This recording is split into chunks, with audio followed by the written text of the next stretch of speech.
Hello students, in this class I am starting chapter 1. The chapter name is rational number. So today I am telling you about its introduction. इसके introduction में बहुत सारी चीज़ें हैं. सबसे पहले chapter का नेम क्या है? Rational number. तो हमें ये पता होना चाहिए कि what is a rational number. तो अब देखिए यहाँ पर रेशनल नंबर की एक डेफिनेशन लिखी हुई है. I am reading this definition, so listen carefully. A rational number is a number that can be in the form p upon q, where p and q are integers and q is not equal to 0.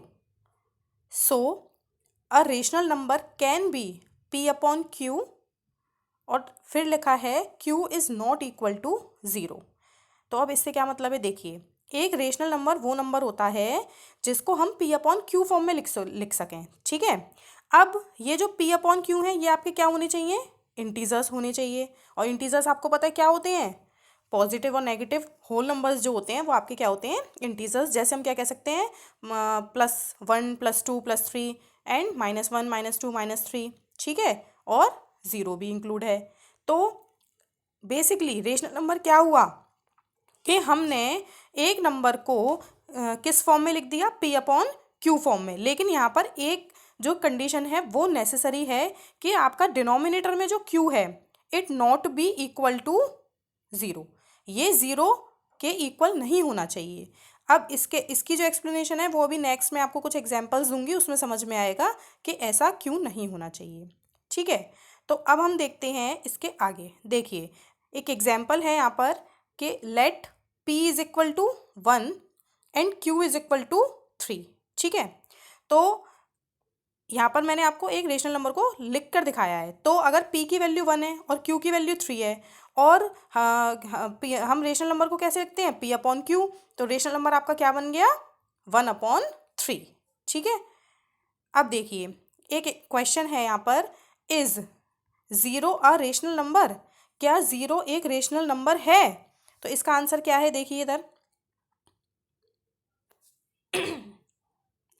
Answer is yes, because it can be written as 0 upon 1.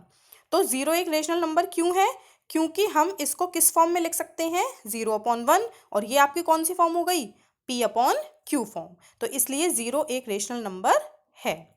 अच्छा, अब हम आते हैं question number 2 पर. Question number 2 क्या है? Is 1 upon 0 a rational number? अब आप इसका आंसर क्या हो जाएगा? देखिए, no. 1 upon 0 is a rational number. इसका बिकॉज 1 अपॉन 0 की जो वैल्यू होती है वो देखिए क्या होती है? This is indefinite. इसको क्या क्या कहा जाता है? या तो इनडेफिनिट या क्या कहा जाता है? Not defined. यानी कि जो 0 है वो डिनोमिनेटर में कभी नहीं हो सकता. इसलिए 1 अपॉन 0 एक रेशनल नंबर नहीं है. अब आपको समझ आया होगा.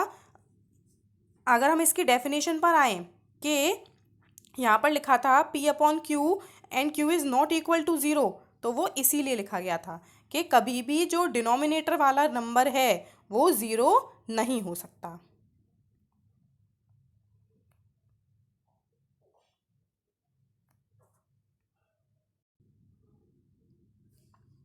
अब हम देखेंगे some properties of rational numbers, जिसमें पहली प्रॉपर्टी का नाम है closure.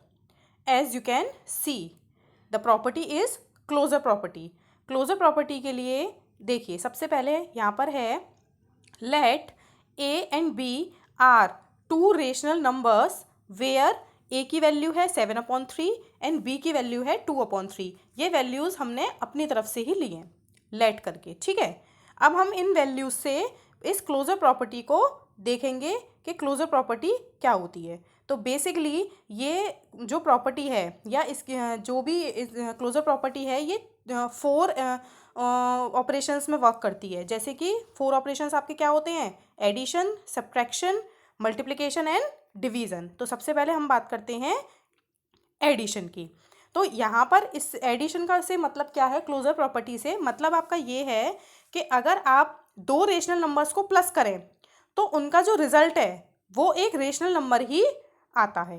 The addition property is, closure property of addition is के जो दो नंबर्स का एडिशन होता है वो आपका एक रेशनल नंबर ही आता है। तो अब हम देखते हैं कि क्या ऐसा है। तो देखिए, हमने ए और बी की वैल्यू ऊपर लेट करी थी 7/3 एंड 2/3। अब देखिए ए प्लस बी करके देखा हमने, तो देखिए 7/3 प्लस 2/3 कर दिया।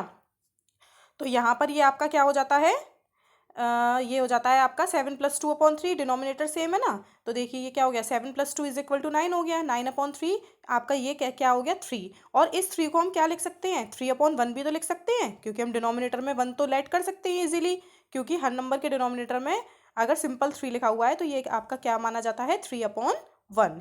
तो ये आपकी P/Q फॉर्म हो गई। तो इसलिए यहाँ पर रिजल्ट क्या है, देखिए, so rational numbers are closed under addition. तो इसलिए ये आपकी क्या हो जाती है, closure property of addition. Now I am going to show you subtraction, कि क्या सब्ट्रैक्शन में क्लोजर प्रॉपर्टी फॉलो होती है। तो देखिए यहाँ पर आपने क्या किया, सेम जो वैल्यूज़ हैं वो वही रहेंगी ए और बी की। तो सिंपली हमने क्या कर लिया, a - b = देखा आपने, तो इट बिकम्स 7/3 - 2/3। तो यहाँ पर ये भी सॉल्व होकर सीधा सीधा क्या आ गया, 7 - 2/3 यानी कि 5/3। तो क्योंकि 5/3 भी एक रेशनल नंबर है, क्योंकि ये कौन सी फॉर्म में है, P/Q फॉर्म में। So rational numbers are closed under subtraction. Now I am going to show you multiplication, के मल्टीप्लिकेशन में क्लोजर प्रॉपर्टी सेटिस्फाई करती है या नहीं। तो ये भी करती है, जैसा कि आप देख रहे हैं मल्टीप्लिकेशन में a × b आप करेंगे तो a की वैल्यू 7/3, b की वैल्यू 2/3, 7 × 2 = 14, अपॉन 3 × 3 = 9। तो देखिए ये आपका क्या हो गया, रेशनल नंबर हो गया। तो इसलिए हम क्या कह सकते हैं, जैसा कि यहाँ लिखा हुआ है, so rational numbers are closed under multiplication. Now I am going to show you division. अब देखिए डिवीज़न में क्या होगा आपका, 8 / b = क्या हो जाएगा, 7/3 / 2/3। तो देखिए 7/3 का तो 7/3 आ गया।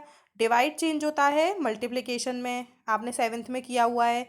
और जो डिवाइड के आफ्टर में नंबर होता है उसका हम क्या कर देते हैं, रेसिप्रोकल। तो 2/3 चेंज होके क्या हो गया, 3/2। तो अब आपने इसको सॉल्व कर लिया, 3 से 3 क्या हो गया, कैंसिल। तो अब ये आपका आंसर आ गया 7/2। और 7/2 एक रेशनल नंबर है, because it is a form of P/Q। तो इसका भी रिजल्ट आपको क्या मिल गया, so rational numbers are closed under division. But यहाँ पर एक क्या है, एक पॉइंट आपको रिमेंबर करना होगा।